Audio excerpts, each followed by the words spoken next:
How to know if someone blocked you on LinkedIn. Hello and welcome to our channel Whizz. In this tutorial, we'll see that how can you know if someone blocked you on LinkedIn. So please watch till the end to properly understand the tutorial. So first open your LinkedIn app.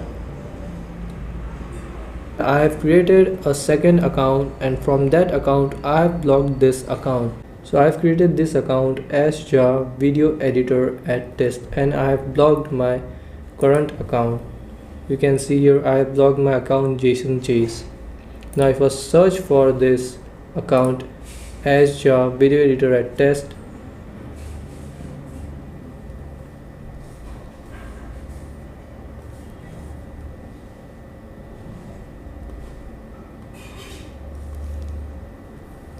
you can see that here are many as Javas and there is no one with video editor at test. Here is assistant manager, business owner and etc.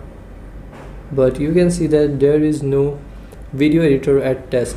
So that means if someone blocked you and if you search for their name, you won't be able to find them in the search here.